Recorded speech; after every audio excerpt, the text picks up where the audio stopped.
ध्यान से सुनो, क्योंकि धुरंधर 2 का टीजर कोई साधारण टीजर नहीं है, ये एक चाल है, एक माइंड गेम है। और जैसे ही ये 60 सेकंड की क्लिप आई, लोग आदित्य धर पे भड़क गए, बोले भाई ये तो पुराना फुटेज है, गोलमाल है, चूना है। लेकिन यहीं पर खेल शुरू होता है, क्योंकि असली धुरंधर वो नहीं दिखाता जो दिख रहा है, बल्कि वो छुपाता है जो दिखना चाहिए। और इसी वजह से जितनी बातें टीजर के शॉट्स पर होनी चाहिए थी, उससे ज्यादा हंगामा एक वायरल फोटो और एक नाम पर हो गया, बड़े साहब। क्योंकि अब तक जो किरदार परछाई था वो अचानक सिस्टम बन गया है, और यही इस फिल्म का असली हथियार है। अब सोचो, एक तरफ हमजा अली मजारी जिसकी आंखों में बदला नहीं मिशन है, दूसरी तरफ मेजर इकबाल जो सिर्फ वर्दी नहीं बल्कि पूरा नेटवर्क है, और इनके बीच एक नाम गूंजता है, बड़े साहब।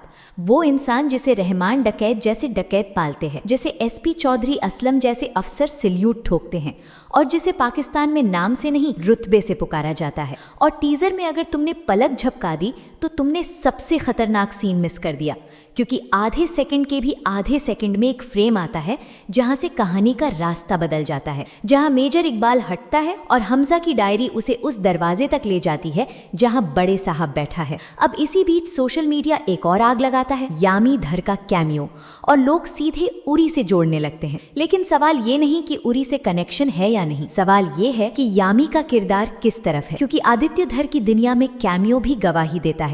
अब मार्केट में 3 थ्योरीज घूम रही हैं। पहली, ओसामा बिन लादेन, पूरी दुनिया का डर, 2009 में रहमान डकैत की मौत से पार्ट 1 खत्म और 2011 की टाइमलाइन से पार्ट 2 को ग्लोबल बनाने का मौका। दूसरी, दाऊद इब्राहिम जो सालों तक परछाई में रहकर सिस्टम चलाता रहा लेकिन अचानक गायब क्यों हुआ। और तीसरी, हाफिज सईद जिसका नाम आते ही 26/11 की चीखें सुनाई देती हैं और जिसके लिए मेजर इकबाल और असलम जैसे लोग मोहरे हैं। और हाँ, धुरंधर पार्ट 1 में डेविड हेड वाला छोटा सा सीन याद है, वही लॉजिक यहाँ फिर सांस लेता है, लेकिन कहानी यहाँ मोड़ लेती है, क्योंकि असली जवाब इन थ्योरीज में नहीं, टीजर के एक जश्न वाले सीन में छुपा है, जहां नई सरकार के चेहरे पर एक ही मुस्कान है, एक ही चेहरा हर पोस्टर हर बैनर पर, और वो चेहरा है नवाज शरीफ। और यही धुरंधर 2 पॉलिटिकल थ्रिलर से पावर थ्रिलर बन जाती है, क्योंकि अगर बड़े साहब कोई आतंकी नहीं बल्कि सिस्टम के सबसे ऊपर बैठा आदमी है तो लड़ाई बंदूक से नहीं कुर्सी से होगी।